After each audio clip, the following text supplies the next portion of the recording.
Hello, कैसे हो दोस्तों। उम्मीद करता हूँ सारे अच्छे होंगे। आलम सर इंग्लिश ट्यूटोरियल में आपका एक बार फिर से हार्दिक अभिनंदन, स्वागत। हमेशा की तरह आपके लिए कुछ नया करने की और नया कुछ सोचने की जो उम्मीद हमारी रहती है, और हम उसी के लिए वापस आप लोगों के लिए क्लासेस तैयार करते हैं। आज आपके लिए चैप्टर लेके आया हूँ 12th क्लास के लिए, बहुत ही शानदार और एक गजब की क्लास है। सारे बच्चे इसको बहुत शानदार तरीके से देखना। सारी वीडियोज जो होते हैं ना, वो आपके लिए बहुत इंपॉर्टेंट होते हैं। और मैं आपको बोल रहा हूँ सुपर 10 का जो ये चल रहा है हमारा सिस्टम, सुपर 10 मतलब पार्ट में से 10 क्वेश्चन निकालते हैं। और आपके लिए वो क्वेश्चन मैं आपको भी बोल दूंगा कि ये रामबाण से कम नहीं है। ठीक है ना। आप कोई भी एग्जाम दे रहे हैं, CBSE, RBSE, you are going for any of the exam, whether it is the CBSE और RBSE, it doesn't affect you. Question, the questions are very important, that are the questions are given here. यहाँ पे आज का अपना chapter है poet and pancakes. अब आप मुझसे ये पूछना चाहोगे कि ये क्या होता है सर। छठा पार्ट है ये, पोइट एंड पेनकेक्स। तो इसके अंदर सबसे पहली बात तो ये आती है, पोइट का मतलब तो आप लोग सभी जानते हो, कवि होता है। और पेनकेक का मतलब जो उनके ऊपर मेकअप मटेरियल जो होता है, जो उनके जैसे एक्ट्रेस या एक्टर को या अन्य जो वहां पे भाग ले रहे वो लोग होते हैं मूवी वगैरह में, सीरियल वगैरह में, उनको सुधारने के लिए, कई बार वो अच्छा दिखने में नहीं है, उसको अच्छा बनाने के लिए जो मेकअप उनको लगाया जाता है, उनके लिए जो सामान लाया जाता है, उस सामान को अपन पेनकेक्स कहा है। ये चीज आपको ध्यान में रखनी है।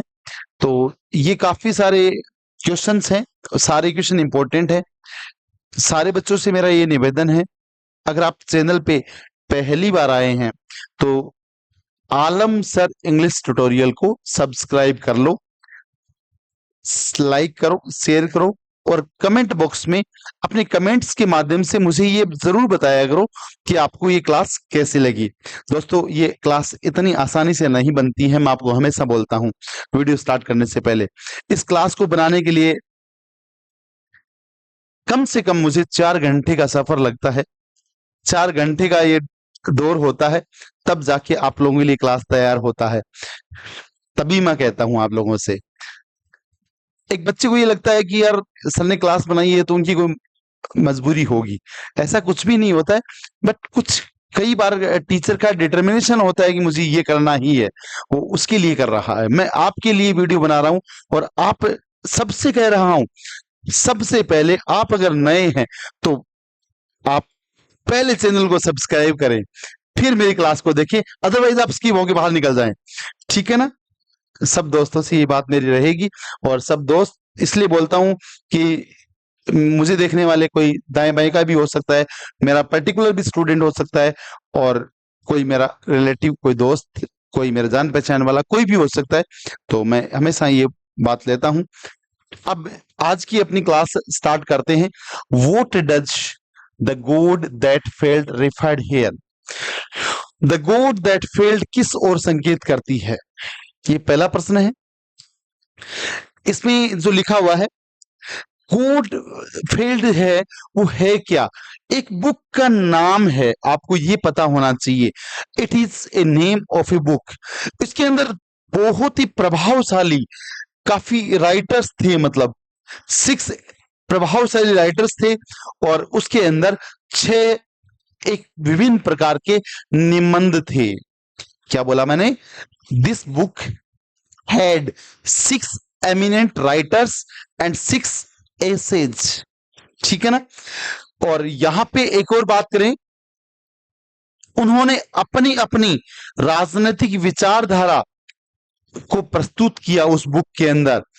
ठीक है ना। और फिर उनका किस प्रकार से मोह भंग हो गया, मतलब जब आपको कोई काम आप करते हो ना, फिर आपको उसका रिजल्ट नहीं मिलता है तो डिस इल्यूजन होता है। इल्यूजन तो होता है भ्रम, ठीक है। डिस इल्यूजन होता है मोह भंग। किस प्रकार से उनका मोह भंग हो जाता है, इसलिए उन्होंने इस किताब का नाम लास्ट में रख दिया था द गोड दैट फेल्ड। ठीक है ना। जेमिनी स्टूडियो में कुछ काम करने वाले लोग थे, यहाँ पे हम लोग इस क्वेश्चन को पढ़ेंगे। तो यहाँ पे बहुत ही शानदार आपके लिए क्लास होने वाली है, ठीक है ना। ये वीडियो स्पेशली आप लोगों के लिए ही बना है, और ये आप लोग भी देख रहे हो, देख पा रहे हो, एक बहुत ही स्पेशल तरीके से क्लास हो रही है। और इसका एग्जैक्टली मतलब यही है कि आप 12th क्लास कहीं से भी कर रहे हो, आप बेहतरीन और शानदार स्कोरिंग आप लेके आए, और वो स्कोरिंग लेके आए जिसके लिए आप बने हैं, और आप बने हैं 100 आउट ऑफ 100 के लिए, ठीक है ना। इससे कम मुझे नहीं चलेगा, ये खुद से कहा करो। बिल्कुल आप मेहनत करना स्टार्ट कर देंगे, और जब तक मेहनत करना, जब तक रिजल्ट ना आ जाए, उसके बाद में अपना नया टारगेट जो आपने सोचा है, लंबी ऊंचाइयों पे आपने जो सोच रखा है, उसके अचीव करने के लिए भी आपको ही मेहनत करना पड़ेगा। दूसरा कोई नहीं करेगा, खुद के लिए ही करना पड़ता। पहला प्रश्न है, what does that gold failed refer to? Good that failed किस ओर इंगित करता है? The good that failed is the name of a book in which, एक किताब का नाम है, in which जिसके अंदर, यानी जिसके अंदर, जो ऐसे मीनिंग को देने वाले बहुत सारे शब्द होते हैं इंग्लिश में, लेकिन यहां पे मैंने लिखा इन विच, क्योंकि जो इन एनिमेट थिंग होती हैं, नॉन लिविंग चीजें होती है ना, उनको विच लगाते हैं, जिसके अंदर 6 एमिनेंट राइटर्स, जिसके अंदर 6 बहुत ही प्रभावशाली लेखक हैं, एंड 6 एसेज, और 6 निबंध को उन्होंने लिखा है। All the writers have described, सभी राइटर्स ने डिस्क्राइब किया है, वर्णन किया है। डिस्क्राइब का मतलब होता है वर्णन करना। जब कोई काम आप कर चुके हैं, हो चुका है, उसको बताने के लिए हैज, हैव और थर्ड फॉर्म का प्रयोग किया जाता है। टेंस ग्रामर की भाषा में प्रेजेंट परफेक्ट टेंस बोलते हैं उसको, ठीक है ना। हैव डिस्क्राइब्ड देयर जर्नी, अपनी जो यात्रा है, उन्होंने, यहाँ पे जर्नी समझ लेना इसको, ये टाइपिंग में हो जाता है थोड़ा बहुत। जर्नी इनटू कम्युनिज्म, कम्युनिज्म का मतलब राजनीतिक और आर्थिक विचारधारा जो होती है, उसको बोलते हैं। उन्होंने अपनी जर्नी को बताया है। How they got disillusion with it, किस प्रकार से उनका मोहभंग हो गया था, अरे किस प्रकार से उनका मोहभंग हो जाता है, एंड रिटर्न, वापस लौट जाते हैं। ये हमारा पहला प्रश्न है। ये क्लास के बाद में ये सारे क्वेश्चन आपको लिखने भी होते हैं, नोट्स भी बनाने होते हैं, ताकि आप जब कभी दोबारा पढ़ना चाहें तो आपको आराम से क्वेश्चन की ओर मिल जाएं। सारे क्वेश्चन दोस्तों पीडीएफ फॉर्मेट में डाले हैं, क्वेश्चन के साथ आंसर। एक एक प्रश्न आपके लिए बहुत महत्वपूर्ण है।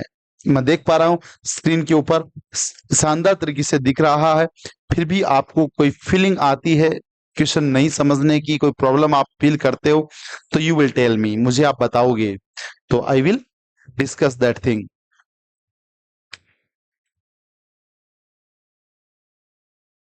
सेकंड क्वेश्चन की ओर हम बढ़ेंगे। पहला क्वेश्चन है, स्क्रीनशॉट ले लें सारे बच्चे।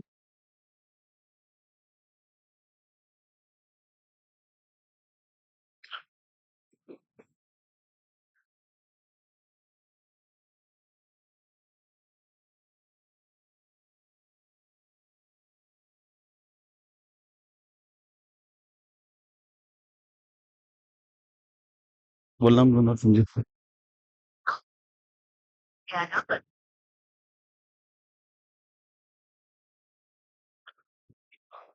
सब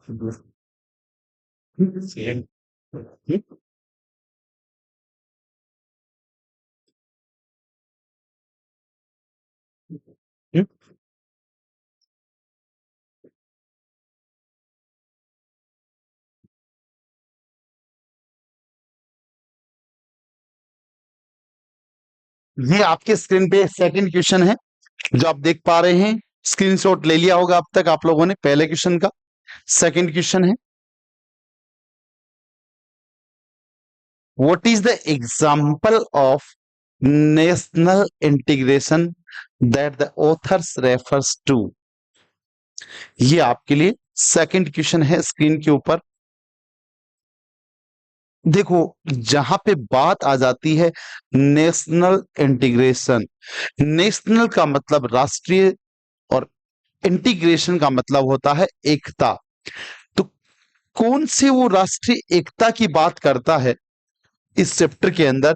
what is the example of national integration that the author refers to? राष्ट्रीय एकता का वह उदाहरण क्या है जिसका उल्लेख लेखक ने किया है? ठीक है ना? ये प्रश्न है, हिंदी में भी आपको यहाँ पे एक्सप्लेन किया गया है।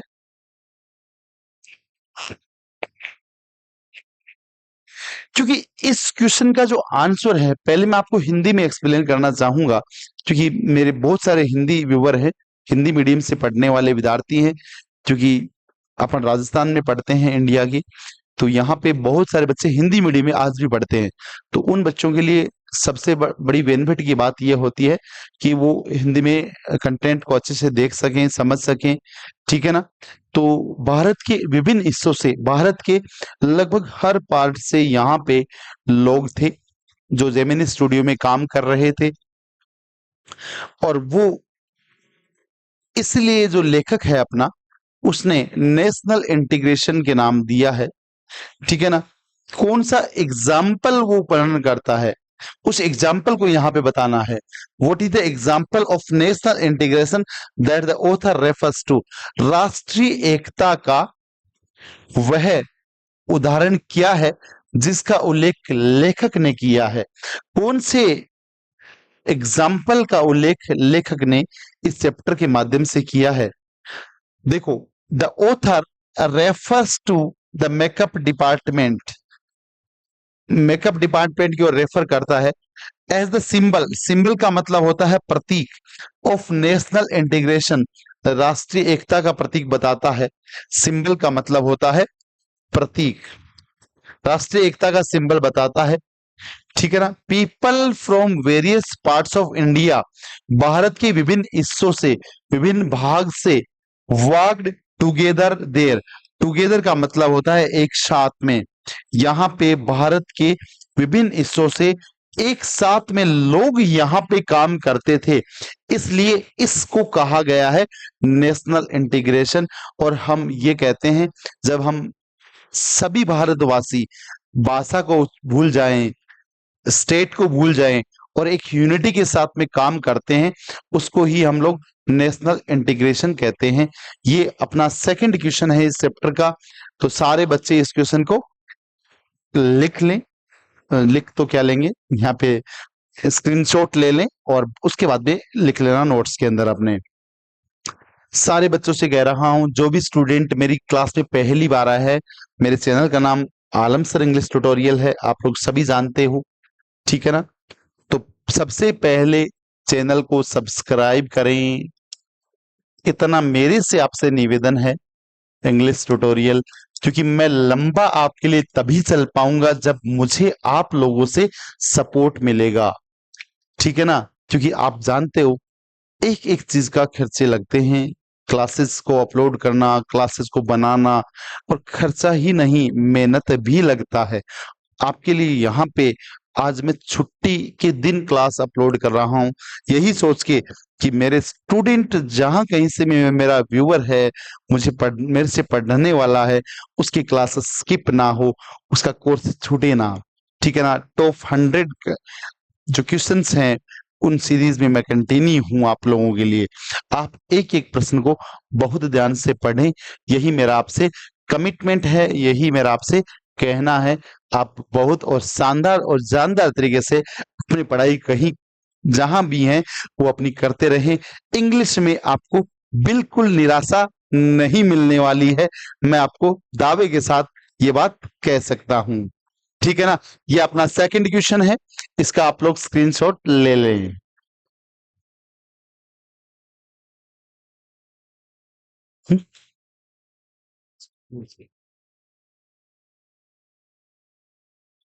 तीसरा क्वेश्चन है,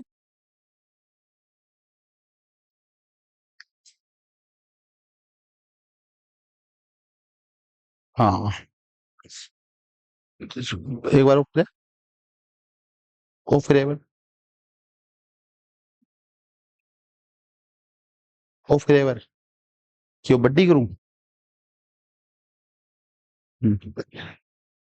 व्हाट वर्क डिड द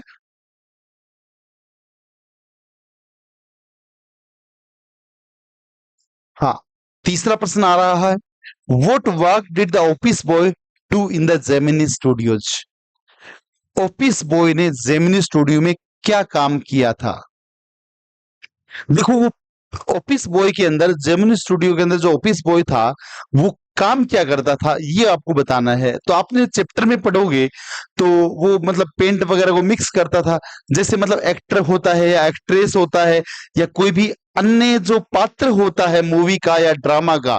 अरे रामायण देखी होगी, महाभारत, गांव में रामायण दिखाई जाती है, वहां पे जैसा बंदा, बद्दा सा बंदा होता है ना, उसको भी इतना मतलब क्रीम क्रीम लगा की, पाउडर पाउडर लगा की यहाँ को बना दी कि मतलब यहाँ लगा कि ओ तो यार बहुत ही गजब को बंदा है, इस हैंडसम कोई है ही को नहीं। और जय मतलब वहाँ उतारा ना, जब यहाँ लगा इस वो आदमी वही हो गए। तो मतलब ये चीज यहाँ पे है। तो यहाँ पे लिखा हुआ है, what work did the office boy do in the Gemini studio? तो जेमिनी स्टूडियो में ऑफिस बॉय क्या काम करता था?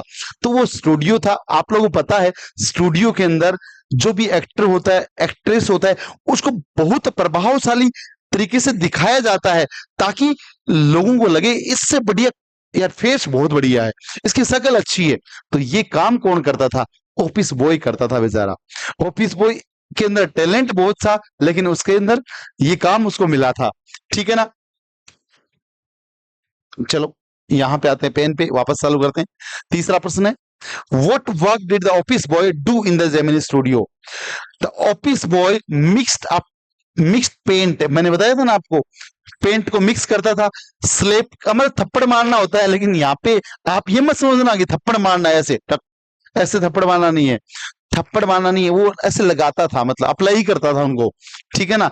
मतलब जैसे कोई भी मिक्स मटेरियल होता है, जैसे अपन बार्बर के पास जाते हैं, नाई के पास जाते हैं, वो अपनी दुकान के ऊपर अपने को कभी फेस वॉश करवाते हैं या कभी कुछ मसाज वगैरह कुछ भी करवा रहे हैं, तो वो अपने को ऐसे मतलब स्लेपिंग करेगा, मतलब ठीक है ना। ऑन द क्राउड प्लेयर्स, बहुत ज्यादा भीड़ जब होती है, कई बार देखो ऐसे सीन होते हैं मूवी के अंदर या ड्रामा के अंदर, जहां पे बहुत सारे पात्र होते हैं, उन पात्रों को एक साथ में दिखाया जाता है। तो वहां पे उनको भी मतलब ऐसे मतलब किया जाता है, तैयार किया जाता है। तो उनको तैयार करने का काम करता था ये। He has joined the Gemini studio to become star actor. अब देखो ये वाली बात आ गई जो मैं आपसे कह रहा था। उसने जेमिनी स्टूडियो ज्वाइन इसलिए किया था कि मैं स्टार एक्टर बनूंगा अमिताभ बच्चन की तरह। ठीक है ना? लेकिन बेचारा को काम ही मिल गया। कुछ निखर जाते हैं, कुछ बिखर जाते हैं। ठीक है ना? कोई कोई तो वहां पे वो काम करते करते भी आगे बढ़ जाते हैं, और कुछ कुछ नहीं भी आगे बढ़ पाते हैं। ठीक है ना?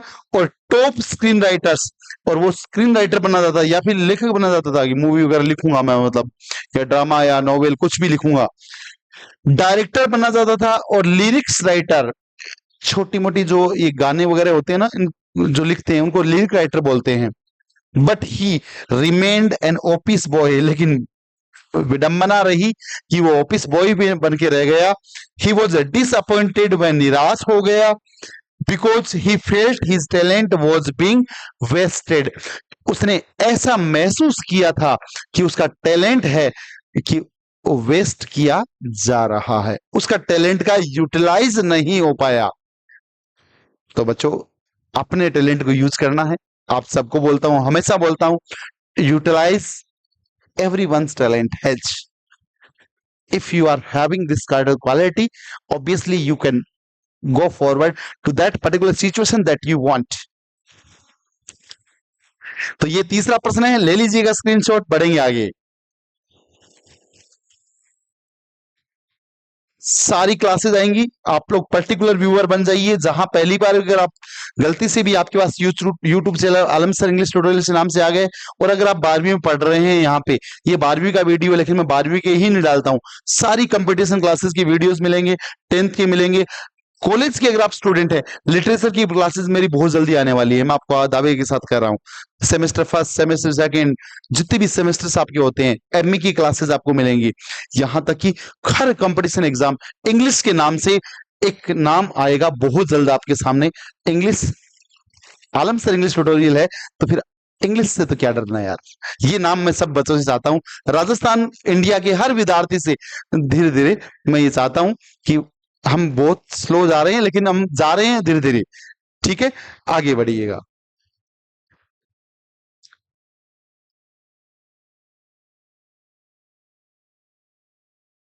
चौथा क्वेश्चन आया स्क्रीन पे आपके लिए।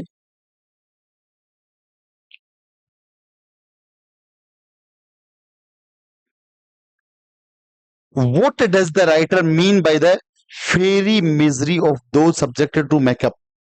मेकअप के अधीन लोगों की भीषण पीड़ा, भीषण पीड़ा जो होती है ना, बहुत भयंकर पीड़ा, very misery of that subjected to makeup, पीड़ा से लेखक का क्या तात्पर्य है? ठीक है ना।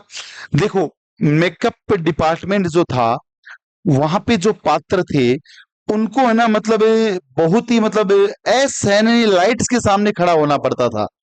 मैं भी आपके सामने लाइट्स के नीचे खड़ा होता हूँ, कई बार गर्मी में क्लास लेता हूँ। आज तो छुट्टी है, इसलिए दिन में क्लास जल्दी ले रहा हूँ।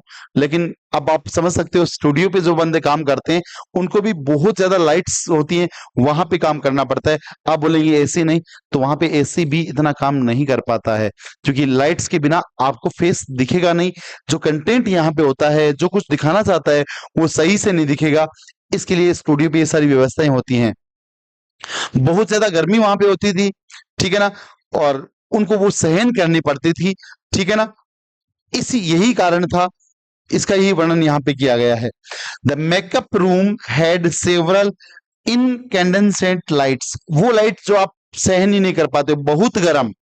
इनकैंडेंसेंट का मतलब आप लिखना चाहें तो आप लिख लेना बहुत ज्यादा गर्म। ये जो सिचुएशन होती है, इनकैंडेसेंट लाइट्स कहते हैं।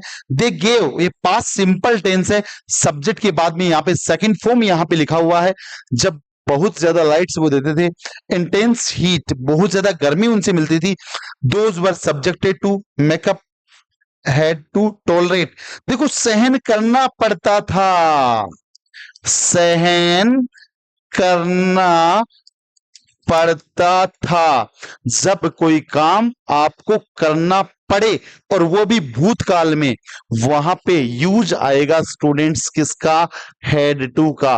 और हैड टू के साथ में वर्ब की फर्स्ट फॉर्म आपको लगा देनी है, ठीक है ना। उनको बहुत गर्मी का सामना करना पड़ता था, और वो गर्मी कैसी होती थी? बर्निंग हीट, माइजरेबली, बहुत बुरी तरीके से गर्मी, उस गर्मी का सामना उनको करना पड़ता था, इसलिए ये सब कहा है।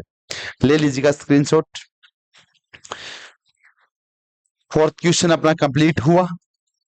हम आएंगे फिफ्थ क्वेश्चन की ओर।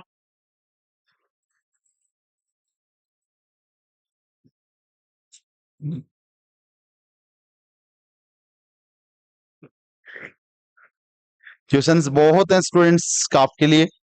अब मैं कितने आपको करवा पाऊंगा इस वीडियो में, उतने आपके लिए हैं। इसकी पार्ट 2 डाल देंगे बाद में, अगर आपको, मुझे ऐसा लगेगा कि टाइमिंग काफी ज्यादा हुआ है इस क्लास में, ठीक है ना, क्योंकि ये चैप्टर भी अच्छा है। पार्ट 1 और पार्ट 2 डाला जा सकता है, कोई दिक्कत नहीं है, कि कुछ चैप्टर के अंदर बड़े चैप्टर होते हैं, उसमें कुछ में क्वेश्चन ज्यादा होते हैं, और इंपॉर्टेंट भी वहां पे 10 से ऊपर भी चले जाते हैं, ठीक है ना। तो उस बात की आपको टेंशन नहीं रहती है। Why did author appear to be doing nothing at the studio, ऐसा क्यों लगा कि लेखक स्टूडियो में कुछ नहीं कर रहा है?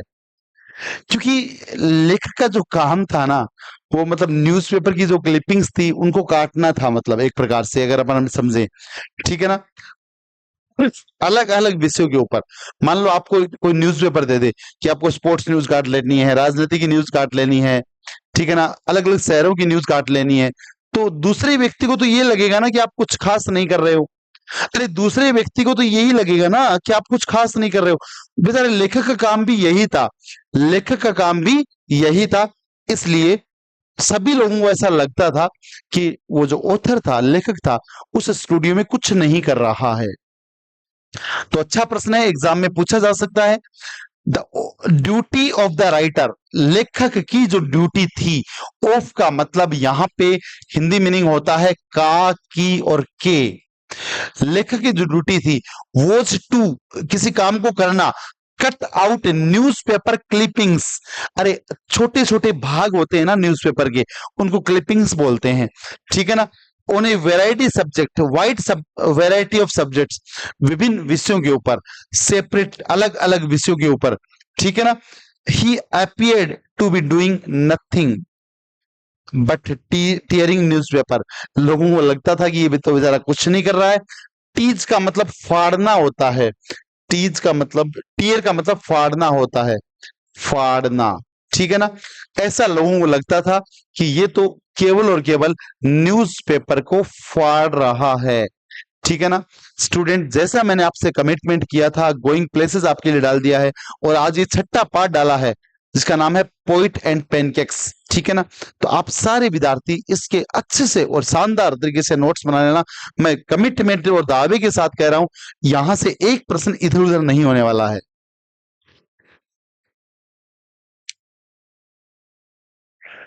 चलो, ले लिया होगा स्क्रीनशॉट आप लोगों ने, नहीं लिया तो कंटिन्यू करें, स्क्रीनशॉट ले लें फटाफट। सिक्स क्वेश्चन पे आऊंगा, क्योंकि आप लोगों को पता है टाइमिंग को भी ध्यान में रखना होता है अपने को। छठा प्रश्न है, what cause the lack of communication between the people at Gemini studio. प्रवास, वह अखबार पढ़ने कुछ नहीं कर रहे थे, थोड़ा सा मतलब टाइपिंग मिस्टेक है यहाँ पे, मेरे भी जल्दबाजी में कई बार हो जाती है। यहां से देखो, यहां से क्वेश्चन है,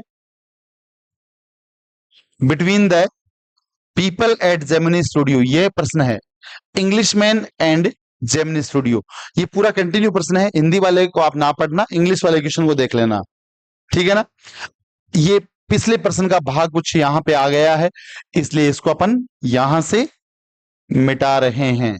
ये आपके लिए मिटा दिया गया है, ये समझना आप लोग, ठीक है ना। ये मैं रेड अंडरलाइन करके ये समझा रहा हूं कि इसको मिटा दिया है मैंने, इस प्रश्न से इसका कोई लेना देना नहीं है, ठीक है ना। What cause the lack of communication, अंग्रेज और जेमिनी स्टूडियो के लोगों के बीच संचार की कमी का क्या कारण था, ठीक है ना।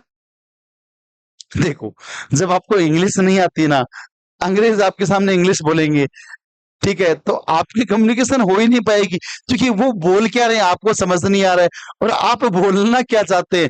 आपके मन में विचार तो हजार आ रहे हैं, लेकिन आपको इंग्लिश तो आनी चाहिए ना उनको बताने के लिए, ठीक है ना। भाई, आपको ये कहना है कि आप ये लीजिए, ये करिए, लेकिन आप तो अपनी बात को एक्सप्लेन नहीं कर पा रहे हैं। उस समय आप क्या करेंगे बताइए मेरे को आप। तो ये कम्युनिकेशन गैप हो जाएगा वहां पे, अपने आप हो जाएगा। इसलिए आप भी विदेश जाओगे कभी, ठीक है ना, तो वहां पे ये मत सोचना कमाने के लिए जाएंगे, ये समझ लो घूमने के लिए जाएंगे यार। आप बहुत अच्छा करोगे लाइफ के अंदर, तो वहां पे इंग्लिश तो मैन मिलेंगे सारे के सारे, अंग्रेजी मिलेंगे। वहां पे आपकी कम्युनिकेशन अच्छी कैसे होगी जब तक आपके पास वर्डिंग नहीं है, वर्ड्स नहीं है, इंग्लिश का नॉलेज नहीं है। तो ये नॉलेज आता कहां से सर, क्या मैं कोई कोचिंग जाके सीखूंगा? नहीं। आपको इंग्लिश सीखने के लिए आपके पास जो प्लेटफॉर्म अभी जो है, इससे बढ़िया जिंदगी में कभी नहीं आएगा। मैं आपको आज बोल रहा हूं, क्योंकि आज आपके पास सिटिंग कैपेसिटी है 8 घंटे की। स्कूल में आपको 8 घंटे बढ़ाया जाए, आप बैठ के पढ़ते हो, ठीक है, घर जाके भी आज 4 घंटे देते हो। ये रूटीन आपने 4 साल और कंटिन्यू कर लिया ना, मैं आपको गारंटेड कहता हूं, आप एक शानदार जॉब लग जाएंगे इंडिया के अंदर। फिर आप घूमने जाएंगे विदेश, वहां पे इंग्लिश सहीएगा, ठीक है ना।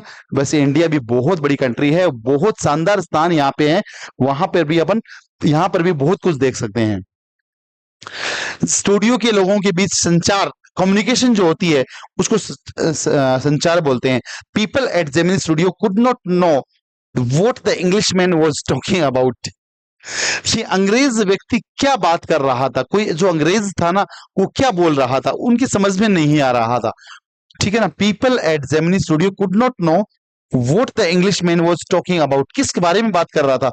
बिसाइड हिज पेकुलियर एक्सेंट, और उसका बोलने का जो तरीका था ना, एक्सेंट था, उच्चारण करने का जो तरीका होता है, अगर आपका वो अलग है तो वो पेकुलियर एक्सेंट कहलाता है। पेकुलियर एक्सेंट था, made it absolutely impossible to understand him.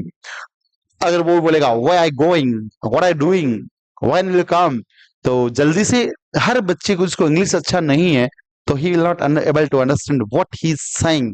वो क्या कह रहा है, अब वो कह रहे कि भाई को नहीं समझ में आएगी, है ना। था नहीं लगा वो मुंह बाको कर रहे हैं, यहाँ उन्हें कर रहे हैं जरा, मतलब यहाँ लगा वो यार आपने बस की बात को इंग्लिश, लेकिन ऐसा नहीं है, ठीक है ना, ऐसा है नहीं। अरे कौन नहीं याल को यार थे सोचो ना बात है, था तो यहाँ सोचो कि यार अपन इंग्लिश सीखनी ही है, ठीक है। तो ये आपका प्रश्न है सातवां, ले लीजिएगा स्क्रीनशॉट।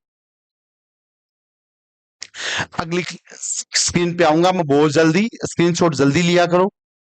6 प्रश्न करवा चुका हूं,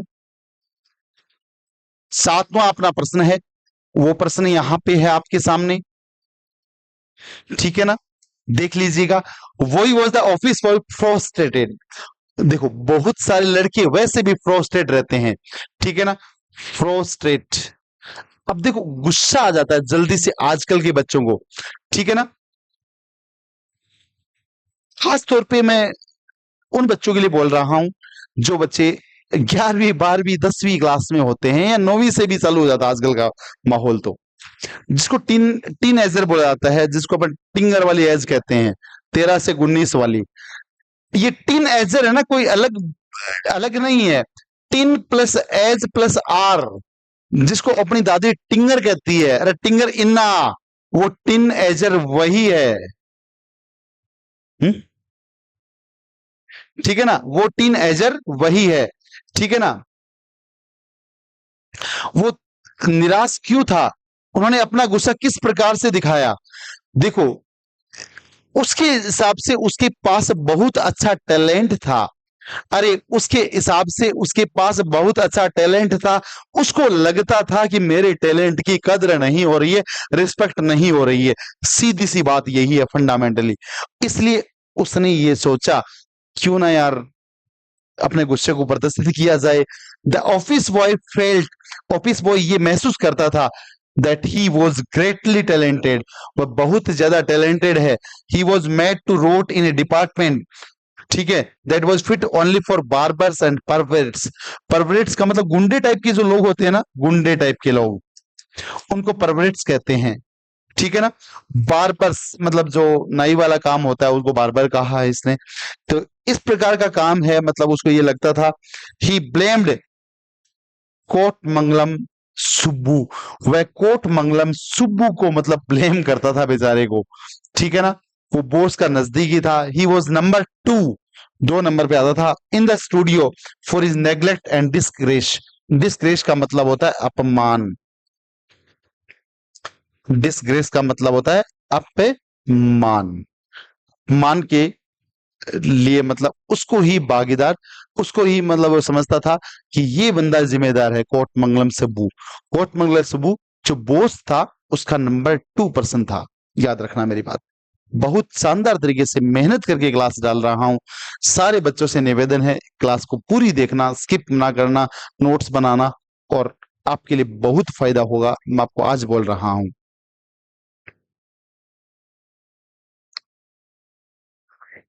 ले लिया होगा स्क्रीनशॉट, 7वां प्रश्न करवा दिया है मैंने इसका। अब आएगा 8वां क्वेश्चन।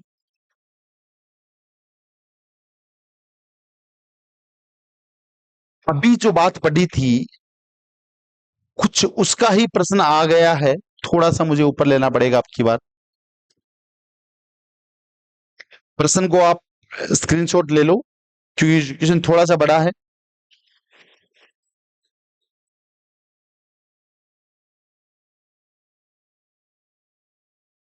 क्वेश्चन है क्या, why was Kothamangalam Subbu considered number 2 in the Gemini studio. Gemini studio में कोट मंगलम सुब्बू को नंबर 2 पे क्यों बताया गया है। Describe the role of Subbu in Gemini studio. Gemini studio में कोट मंगलम सुब्बू का क्या रोल था, यह भी आपको यहां बताना है।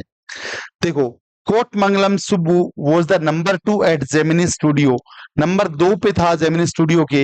He was a man of many sided genius, genius होती है प्रतिभा, बहुत प्रकार की प्रतिभा थी इसके अंदर, ठीक है ना। जीनियस होती है प्रतिभा या टैलेंट, मल्टी टैलेंटेड जो आदमी होता है, ठीक है ना।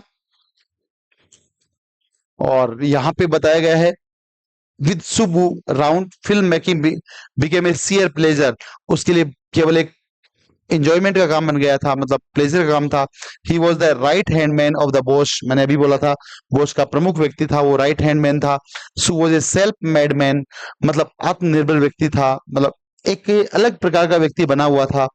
ही face difficult and uncertain time, उसने बहुत कठिन समय का भी सामना किया था, ये भी याद रखना है, ठीक है ना। He could be cheerful with all the energy and creativity to the advantage of his boss. और वो मतलब अपने बॉस के लिए सारी ऊर्जा लगाने को तैयार रहता था हमेशा, ठीक है ना। Subbu was an amazing actor, बहुत ही मतलब आकर्षक अमेजिंग एक्टर था। He never aspired to lead roles, वो मतलब कभी भी ऐसी इच्छा नहीं रखता था कि मेरे को कोई रोल मिले यहाँ पे। ही always performed better than the man players, हमेशा जो मैन प्लेयर्स होते थे उनसे भी अच्छा परफॉर्मेंस वो देता था। ही ऑलवेज परफॉर्म्ड, ठीक है ना। He had genius love for everyone, सबके लिए उसके पास लव था, याद रखना है। He had a genius love for everyone. The office boy considered Subbu reason for all this vice and neglect, सभी प्रकार की मतलब जो कारण हैं कि ऑफिस बॉय को नेग्लेक्ट किया जा रहा है, इसके सभी कारणों को सुबु को मानता था वो ऑफिस बॉय जो था। ऑफिस बॉय के बारे में पहले मैं आपको समझा चुका हूं। ले लेगो स्क्रीनशॉट आप लोग।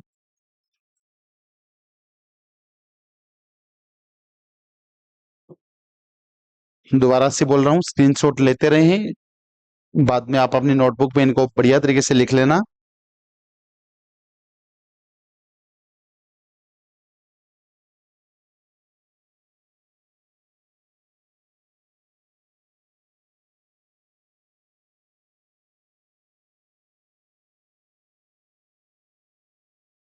नाइन्थ वाला क्वेश्चन आ रहा है, how did Subbu give a new direction and definition to the Gemini studio during the golden years. अभी मैंने जो सुब्बू की बातें बताई थी आप लोगों को, कुछ यहीं से प्रश्न आता है, ठीक है ना। तो यहाँ पे अच्छा प्रश्न है, Subbu was the number 2 at Gemini studio, मैंने अभी कहा है आप लोगों को, नंबर 2 पे व्यक्ति था जेमिनी स्टूडियो पे गोल्डन ईयर के अंदर। ही was A many sided genius, बहुत सारी प्रतिभा उसके अंदर थी।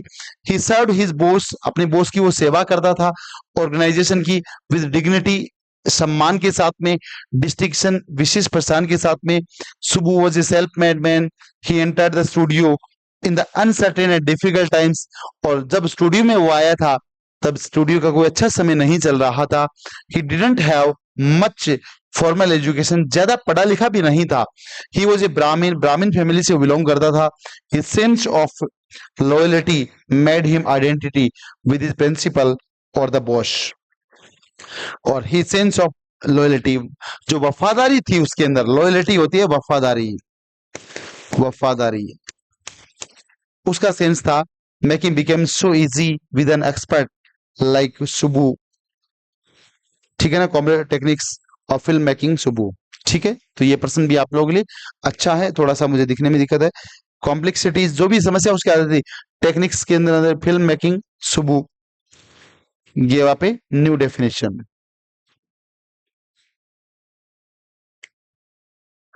स्क्रीनशॉट लेते रहना, बार बार बोल रहा हूं, सारे प्रश्न करवा रहा हूं जो इंपॉर्टेंट हैं चैप्टरों से। 10th वाला क्वेश्चन आज का अपना आ चुका है, ये स्क्रीनशॉट ले लेना इसका भी। वैसे सुबह के बारे में पहले प्रश्न में ही आपको बहुत कुछ समझा के आया हूं, जो अभी क्वेश्चन नंबर 8 था, इसलिए मैं आगे बढ़ा रहा हूं।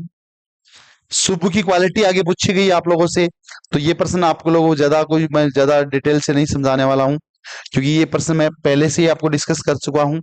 Write down the some qualities of Subbu, exam के बोर्ड एग्जाम में भी पूछा गया है। देखो यहाँ पे मेरी बात, जहां पे मेरा मार्कर चला है वहां पे आप लोग जाइएगा और वहां पे देखना, बोर्ड एग्जाम 2023 में पूछा गया है। Subbu had the ability to look cheerful even after having had a hand in flop films, यहां तक कि उसकी फिल्म मतलब उसका हाथ हो और वो मतलब उसकी फिल्म फ्लॉप भी हो गई ना, फिर भी वो खुश रहता था, मतलब ठीक है ना। बिसाइड्स इसके अलावा ही वॉज ऑल्सो लॉयल, बहादुर मतलब वफादार भी था, क्रिएटिव मतलब कुछ नया सोचने की उम्मीद रखता था, कवि भी था, उपन्यासकार भी था, and a good actor, he had true love for everyone, और वो सच्चा प्रेम करता था सभी लोगों से। ठीक है ना, ये आपका 10वां प्रश्न है। सुब्बू के बारे में 3 प्रश्न लगातार दिए हैं, मैं इसलिए दे रहा हूं क्योंकि सुब्बू के बारे में 23 में पूछा है, तो 25 में 26 में पूछ सकता है, 26 में पूछ सकता है बोर्ड एग्जाम में। आप लोगों को बहुत अच्छी तरीके से ये प्रश्न आपको तैयार करना है, ठीक है ना। क्वेश्चन 11th वाला है, अपनी स्क्रीन पे आ रहा है। अच्छा प्रश्न है, पाठ का नाम भी है, ये ध्यान रखना। व्हाट वाज पेनकेक, मैंने पहले भी बता चुका हूं पेनकेक था क्या। Why did the Gemini studio by it in truck loads, और ट्रक भर भर के क्यों खरीदता था। Pancake was the brand name of the makeup material, makeup material का ब्रांड नेम था। Gemini studio brought in truck loads. Pancake was brought to turn the actor and actress ugly and make up them in real the movies, ठीक है ना। ट्रकों में load को करके लाया जाता था। पेनकेक ब्रांड नेम था, जो सामान उनके ऊपर लगाते थे और उनको अलग अलग तरह फेस के अंदर उनको बनाया जाता था। ठीक है ना, ये प्रश्न भी आपके लिए बहुत अच्छा है। सारे बच्चे स्क्रीनशॉट लेकर इसको आगे बढ़ना है। ले लो स्क्रीनशॉट फटाफट। 15 क्वेश्चन करवा रहा हूं आज की क्लास में आप लोगों के लिए। What was the dream of the office boy, how was he. कार्य में लड़के का क्या सपना था। मैंने पहले बोला ऑफिस बॉय का जो लड़का था उसके सपने बहुत बड़े बड़े थे, ठीक है ना। The office boy entered the studio in the hope of becoming a star actor और द टॉप स्क्रीन राइटर, पहले भी बात कर चुके हैं। बस केवल क्वेश्चन दिया है, ऐसा प्रश्न भी आ जाए तो भी आपको कर लेना है। आंसर लगभग सेम है जो पहले बताया है। स्टार एक्टर बनना चाहता था, टॉप स्क्रीन राइटर बनना चाहता था, ठीक है ना। ऑफिस बॉय की कंडीशन में नहीं रहना चाहता था, ठीक है ना।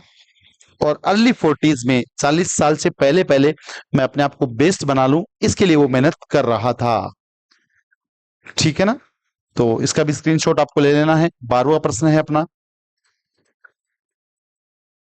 ये क्वेश्चन संख्या अभी जो आ रही है 12 नहीं है स्टूडेंट्स, ये टाइपिंग मिस्टेक से हुआ है। 13वां प्रश्न है, ये ध्यान रखना। क्वेश्चन नंबर 13वां है। सुब्बू को मुखिया क्यों पसंद करता था। Why did the boss like Subbu. अब मैं ये बात कहूं, लगभग प्रश्न इस पार्ट के मेरे आ चुके हैं, जो प्रश्न आने वाले हैं आप लोगों के लिए। सुब्बू हैड सेवरल क्वालिटीज, बहुत सारे गुण थे। He help the boss with his suggestion wherever he was in problem with his suggestions, ठीक है ना। जब कभी भी बॉस को कोई समस्या होती थी ना, तो वह सुझाव दिया करता था। Film making was easy with Subbu, film making काफी आसान था सुबु के साथ में। Subbu give direction and definition Gemini studio during its golden years, golden years के दौरान सुबु ने स्टूडियो को डायरेक्शन और डेफिनेशन प्रदान की थी। ये भी आपको याद रख लेना है। 13वां प्रश्न है अपना, स्क्रीन के ऊपर आप जो देख रहे हैं। स्क्रीनशॉट लेने में हिचकिचाहट ना करना, बिल्कुल फटाफट ले लिया करो ताकि आपको नोट्स बनाने में दिक्कत ना हो। 14th वाला क्वेश्चन है, एक अच्छा प्रश्न भी कह सकता हूं मैं, कई बार पूछा भी जा सकता है ऐसा प्रश्न। What was MRA and how did it influence the Tamil drama. तो MRA moral rearmament army was a group that presented two plays in a professional manner at studio। देखो, मोरल रीआर्मामेंट आर्मी थी, एक ग्रुप था, वो से group army का वो group था। तो नाटक उन्होंने प्रस्तुत किए थे प्रोफेशनल तरीके से। The screens of sunrise and sunset were copied by the drama community of the Tamils, ठीक है। अगला प्रश्न देख लेना, आज थोड़ा सा नेक्स्ट और लास्ट प्रश्न है। और जेमिनी स्टूडियो में यहाँ पे क्या रोल था सुबु का, तो मैं आपको बता चुका हूं पहले सुबु के बारे में बहुत सारी बातें। ये क्वेश्चन केवल आप लोगों के लिए इसलिए दिया है कि आप इसका स्क्रीनशॉट ले लें, ठीक है ना। देखो, Subbu had a multi faceted personality, he was highly talented, बहुत टैलेंट था। वो बॉस के प्रति वो लॉयल था, ठीक है ना। वो सारे बॉस के एडवांटेज के लिए काम करता था। और बाकी पहले वाले प्रश्नों में भी आप इस प्रश्न को पढ़ सकते हो। तो आज की क्लास यहाँ पे ओवर होती है, लेकिन मेरा सभी विद्यार्थियों से निवेदन है, एक बार एक एक सब्सक्राइबर, एक एक व्यूअर से देखो क्लास का मोटिवेशन बढ़ेगा। आलम सर इंग्लिश ट्यूटोरियल में अगर आप नए हैं तो चैनल को सब्सक्राइब जरूर कर लें। 12वीं क्लास का सारा कंटेंट आपको यहाँ पे मिलने वाला है, एक शानदार और जानदार प्लेटफॉर्म के साथ में। सभी दोस्तों को जय हिंद। और आज है बाबा रामदेव जयंती और तेजा दशमी, तो सभी को हार्दिक शुभकामनाएं, हार्दिक बधाई। एक बार आलम सर इंग्लिश ट्यूटोरियल की ओर से मैं सभी से यही भगवान से प्रार्थना करता हूं, अल्लाह से, कि आप सब खुश रहें, आगे बढ़ते रहें और आपका जो टैलेंट है उसको वास्तव में काम में लें। ठीक है, थैंक यू दोस्तों, हैव ए नाइस डे।